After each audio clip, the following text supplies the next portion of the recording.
फरीदाबाद में केंद्रीय राज्य मंत्री कृष्णपाल गुर्जर के घर के पास सेक्टर 28 में 25-26 नवंबर की देर रात हुई फायरिंग मामले में पुलिस ने बड़ी कार्रवाई की है। फायरिंग करने वाले दोनों आरोपियों को पुलिस ने गिरफ्तार कर लिया है। दोनों आरोपी मूल रूप से उत्तर प्रदेश के निवासी हैं और यहां फरीदाबाद के अलग अलग क्षेत्रों में रहते थे। आपको बता दें कि गोली चलाने वाले आरोपी का नाम पुनीत है, जो कि फरीदाबाद के सेक्टर 31 में रहता है और पुनीत के ऊपर पहले भी 2 क्रिमिनल केस दर्ज हैं, जबकि दूसरा आरोपी सुरजीत यूपी के बलिया का निवासी है, जिसका कोई क्रिमिनल रिकॉर्ड नहीं है। वहीं इस संदर्भ में क्राइम ब्रांच डीसीपी मकसूद अहमद ने प्रेस कॉन्फ्रेंस कर जानकारी देते हुए बताया कि 25 और 26 नवंबर की रात करीब 1:30 बजे कार सवार युवकों ने एक बाइक को टक्कर मार दी थी।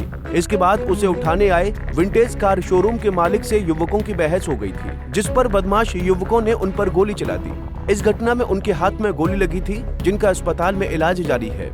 25-26 तारीख की रात को सेक्टर 28 में फरीदाबाद में एक फायरिंग का इंसिडेंट हुआ था, जिसमें कि बेसिकली हुआ ये था कि पहले एक कार का और बाइक का एक्सीडेंट हुआ था, और जब बाइक सवार इसका एक्सीडेंट हुआ था उसको बचाने के लिए जो वहाँ पर नज़दीक में कार का शोरूम था, उसके मैनेजर जो आए थे उनको बचाने के लिए, तो उनके ऊपर कार जो ड्राइवर था जिसने एक्सीडेंट किया था उसने फायरिंग की थी, और वहाँ से फिर वो मौके पे से फरार हो गए थे और उनको काफ़ी उसमें फायरिंग इंजरी आई थी। तो उसके बाद में हमारी कल सुबह ये मुकदमा दर्ज हुआ और उसके बाद में हमारी क्राइम ब्रांच सेक्टर 30 की टीम ने तुरंत इसमें काम किया और विदिन एक दिन के अंदर अंदर ही उनको कल शाम को अरेस्ट कर लिया हमने अपराधियों को। इसमें कि दोनों एक्यूज जो हैं जिन्हें पकड़ा गया है, एक है पुनीत सन ऑफ गजेंद्र जो कि वृंदावन मथुरा का रहने वाला है, हाल यहाँ पे सेक्टर 31 में करंटली रहता है फरीदाबाद में, और दूसरा उसमें सुरजीत सन ऑफ भगवान गुप्ता जो कि बलिया यूपी का रहने वाला है और अभी वो पल्ला फरीदाबाद में गाँव एतमादपुर में रहता है। तो ये दोनों एक्यूज को कल गिरफ्तार कर लिया गया है, जिसमें कि गोली जो चलाई थी वो पुनीत ने चलाई थी। पुनीत जो है ये 28 वर्ष का है, इसने LLB की पढ़ाई की हुई है, वैसे बीड़ी का गोदाम है इसका, लेकिन ये बेसिकली इसका क्रिमिनल रिकॉर्ड भी है। पहले ये एक बार 420 के मुकदमे में गाजियाबाद में भी इसके ऊपर मुकदमा है, वहाँ पे अरेस्ट हो चुका है। साथ ही यहाँ पे एक हर्ट केस में भी इसके ऊपर फरीदाबाद में मुकदमा दर्ज है। सुरजीत जो है ये 10th पास है, 26 वर्ष इसकी आयु है और ये IDFC बैंक के लिए रिकवरी एजेंट का काम करता है। इसका कोई क्रिमिनल रिकॉर्ड नहीं है। इन लोगों ने दोनों ने नशा किया हुआ था, इन्होंने ड्रिंक कर रखी थी और उसी नशे की हालत में इन्होंने बाइक सवार को टक्कर मारी, और उसके बाद में जब बाइक सवार को बचाने के लिए जैसे लोग आए तो उनसे इनकी कहासुनी हुई, और कहासुनी के बाद में वो थोड़ा क्योंकि ड्रंक थे, ऑलरेडी नशे की हालत में थे, इन्होंने इनके पास में एक पिस्टल थी जिससे निकाल करके फायर किया। जो पिस्टल की बात की जा रही, जो फायर किया, किस तरह की पिस्टल थी? क्या कोई अवैध हथियार था या फिर लाइसेंस?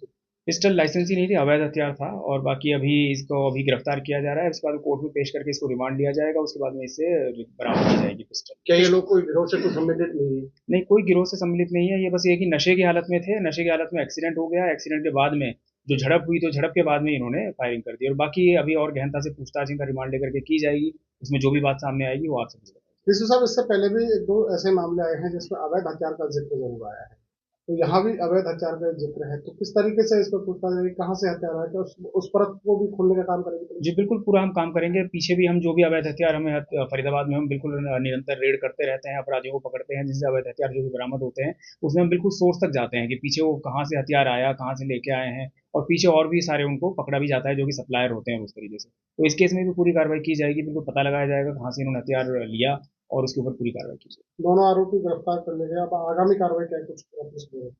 अब इनको कोर्ट में पेश करके रिमांड लिया जाएगा, उसके बाद में इनसे अभी जो हथियार है उसकी बरामदगी करनी है, और बाकी और गहनता से पूछताछ की जाएगी, और भी जो भी बातें सामने आएंगी उसके अनुसार कार्रवाई। जो घायल था उसकी कैसी कंडीशन? घायल अभी ठीक है, उसका नाम राजप्रीत है। जो बाइक सवार जो एक्सीडेंट जिसका हुआ था वो राजप्रीत सन ऑफ मखनलाल था, और जिसको गोली लगी थी वो रिंकू सन ऑफ वीरेंद्र था, तो उसकी भी हालत ठीक है अभी। और बीच बचाव में गोली लगी थी? वो बीच बचाव करने आए थे, उसके बाद फिर झड़प हो गई, उसके बाद में गोली। क्राइम ब्रांच के डीसीपी मकसूद अहमद के मुताबिक गोली चलाने वाला आरोपी पुनीत LLB पास है और बीड़ी गोदाम का मालिक भी है। फिलहाल पुलिस इन आरोपियों को गिरफ्तार कर कोर्ट में पेश करेगी और आगे की कार्रवाई की जाएगी। साथ ही जिस पिस्टल से गोली चलाई गई थी उसे भी जल्द से जल्द बरामद कर लिया जाएगा। फरीदाबाद से अनिल राठी, पंजाब केसरी टीवी। हमसे जुड़े रहने के लिए हमारे YouTube चैनल को सब्सक्राइब करें और नई वीडियो की नोटिफिकेशन के लिए बेल आइकॉन को दबाएं। अगर आप ये वीडियो Facebook पर देख रहे हैं तो लाइक जरूर करें और ज्यादा से ज्यादा शेयर करें। धन्यवाद।